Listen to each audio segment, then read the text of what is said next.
नमस्कार विद्यार्थियों, संपूर्ण एकेडमी के यूट्यूब चैनल पर आपका बहुत बहुत स्वागत है, जहां पर हम सोशल मुद्दों पर बात करते हैं। आज हम स्वतंत्रता दिवस पर प्रधानमंत्री के द्वारा दिए गए संबोधन के बारे में बात करेंगे। देखिए, आज़ादी के 75वें महोत्सव पर आप सभी को भी बहुत बहुत बधाई है। आज प्रधानमंत्री नरेंद्र मोदी ने लाल किले से देश को 9वीं बार संबोधित किया है। तो आज के सेशन में हम ये जानेंगे कि क्या क्या कुछ खास प्रधानमंत्री नरेंद्र मोदी ने देश को संबोधित करते हुए कहा है।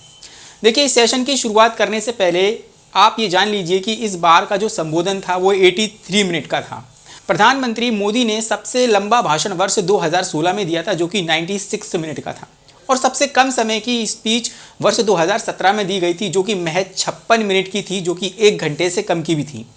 देखिए, 83 मिनट के इस भाषण में प्रधानमंत्री ने 5 संकल्प देश के सामने रखे हैं, जिसमें भ्रष्टाचार, परिवारवाद, भाषा और लोकतंत्र पर सबसे ज़्यादा जोर दिया गया है। देखिए, पीएम मोदी ने नारी शक्ति और उनके सम्मान एवं उनके गौरव की भी बात कही है, और प्रधानमंत्री मोदी ने ये कहा है कि आज़ादी के दीवानों के सपने को साकार करने के लिए हमें 5 प्रण लेना होंगे, तभी आज़ादी के दीवानों के सपने साकार हो पाएंगे। और आने वाला समय, जो आने वाले 25 वर्ष हैं, हमारे देश के लिए बहुत ही इम्पोर्टेंट हैं, क्योंकि आने वाले 25 वर्षों में आज़ादी के 100 वर्ष पूरे होने वाले हैं। हमें बड़े लक्ष्य पर फोकस करना होगा, क्योंकि इससे ही डिसाइड होगा कि हमारा देश किस तरफ बढ़ने वाला है। आइए वो आज जानते हैं कि वो कौन से ऐसे 5 संकल्प हैं जो कि पीएम मोदी ने 130 करोड़ देशवासियों को संबोधित करते हुए दिए। देखिए, इसमें सबसे पहला जो संकल्प है, सबसे पहले संकल्प में प्रधानमंत्री मोदी ने देश के विकास के लिए बड़े लक्ष्यों पर फोकस करने को कहा है, क्योंकि जितने बड़े लक्ष्य हम आने वाले इन 25 सालों में रखेंगे, देश उतना ही विकसित हो सकेगा। मतलब कि देश के विकास पे फोकस करने के लिए प्रधानमंत्री ने पहला संकल्प ये बताया है। दूसरे संकल्प में प्रधानमंत्री जी ने ये कहा है कि हमारे भीतर गुलामी का अगर एक भी अंश अगर अभी भी बाकी है, तो किसी भी हाल में उसे बचने नहीं देना है। तीसरे संकल्प में प्रधानमंत्री मोदी जी ने हमारी देश की विरासत पर फोकस किया है, क्योंकि ये वही विरासत है जो कभी भारत की स्वर्णिम काल के नाम से जानी जाती थी। आगे चौथे संकल्प में प्राइम मिनिस्टर मोदी ने देश की एकता और अखंडता पर फोकस किया है।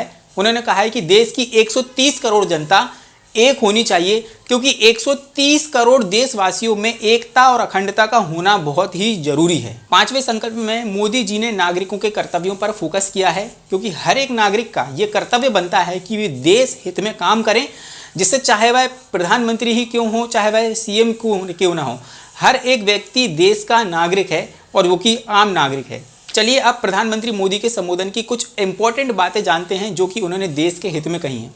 देखिए, मोदी जी ने कहा है कि कभी कभी हमने देखा है कि हमारी जो प्रतिभा है भाषा के बंधनों में बंध कर रह जाती है। ये गुलामी की मानसिकता का परिणाम है। हमें हमारे देश की हर भाषा पर गर्व होना चाहिए। यहाँ पर मोदी जी का कहना था कि प्राइमरी शिक्षा वहाँ की रीजनल भाषा में ही दी जा सकती है। आगे मोदी जी ने जय अनुसंधान का नारा भी दिया है। उन्होंने कहा है कि लाल बहादुर शास्त्री ने जय जवान जय किसान का नारा दिया है। बाद में अटल बिहारी जी ने इसमें जय विज्ञान भी जोड़ा था।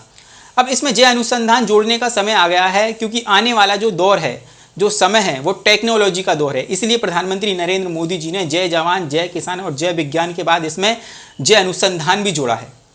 एक और बड़ी बात प्रधानमंत्री जी ने देश के विरासत को लेकर कही। उन्होंने कहा कि जब भी तनाव की बात होती है तो लोग योग की बात करते हैं, उन्हें योग दिखता है।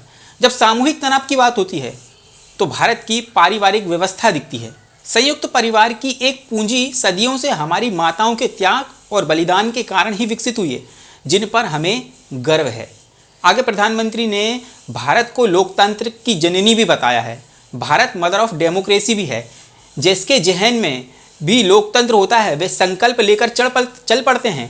भारत ने ये सिद्ध कर दिया है कि हमारे पास अनमोल सामर्थ्य है। 75 साल के सफ़र में आशाएं, उपेक्षाएं, उतार चढ़ाव, इन सब के बीच हर एक के प्रयास से हम यहाँ तक पहुँचे हैं, और आज़ादी के बाद जन्मे वे ऐसे प्रधानमंत्री हैं जिन्हें लाल किले से देशवासियों को संबोधित करने का अवसर मिला है।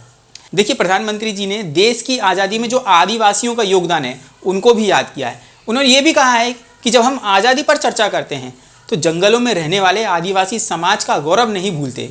बिरसा मुंडा समेत उन्होंने अनेक नामों गिनाए और उनके योगदान को भी गिनाया, जिन्होंने देश की आज़ादी में योगदान दिया था। एक वो दौर भी था जब स्वामी विवेकानंद स्वामी अरविंदो रविंद्रनाथ टैगोर ने भी भारत में आज़ादी की चेतना जगाई थी। आगे प्राइम मिनिस्टर मोदी ने कहा कि भारत में मैन्युफैक्चरिंग हब बनता जा रहा है। भारत जो है एक मैन्युफैक्चरिंग हब बनता जा रहा है और आज देश तेजी से प्रगति कर रहा है। जब हमारा ब्रह्मोस दुनिया में जाता है तो कौन सा ऐसा हिंदुस्तानी होगा जिसका मन आसमान नहीं छूता होगा। हमें ऊर्जा के क्षेत्र में आत्मनिर्भर बनना है, हमें सोलर विंड में आत्मनिर्भर बनना है, एनर्जी का क्षेत्र हो उसमें आत्मनिर्भर बनना है, मिशन हाइड्रोजन हो उसमें भी आत्मनिर्भर बनना है, बायोफ्यूल हो उसमें भी आत्मनिर्भर बनना है। हमें सब में आत्मनिर्भर बनना होगा। इसी के साथ प्रधानमंत्री मोदी ने देश में सेना के जवानों और सेना नायकों को भी सलामी दी। लेकिन मित्रों, यहाँ पर मैं आप लोगों से ये एक बात कहना चाहता हूँ कि प्रधानमंत्री नरेंद्र मोदी जी ने देश के लाल किले से संबोधन करते हुए, देश को संबोधित करते हुए इतनी सारी बातें कहीं, लेकिन मुझे इस बात का अफसोस है कि कहीं पर भी उन्होंने युवाओं को लेकर कोई बात नहीं कही, युवाओं को रोजगार देने से संबंधित कोई बात नहीं कही। इतने बड़े संबोधन में उन्हें युवाओं पर भी कुछ संबोधन में कहना था, उनकी रोजगार से लेकर उन पर बात करनी चाहिए थी, क्योंकि देश में अभी जो रोजगार की दर है, सरकारी नौकरियों की अगर अपन बात करें तो सरकारी नौकरियों में देश में जो उसका प्रतिशत है वो दिन ब दिन कम होते जा रहा है। कई ऐसे सरकारी सेक्टर हैं दोस्तों जहां पर प्राइम मिनिस्टर मोदी जी ने कई सरकारी नौकरियों को खत्म कर दिया है, उनको प्राइवेट सेक्टर में तब्दील कर दिया है, जो कि देश के हित में मुझे लगता है कि कहीं ना कहीं मुझे लगता है कि वो सही नहीं है।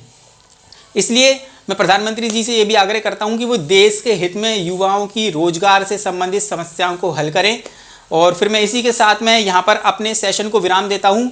फिर मिलता हूँ किसी नेक्स्ट मुद्दे में, किसी नेक्स्ट टॉपिक पर बात करेंगे। तब तक के लिए मुझे दीजिए इजाज़त।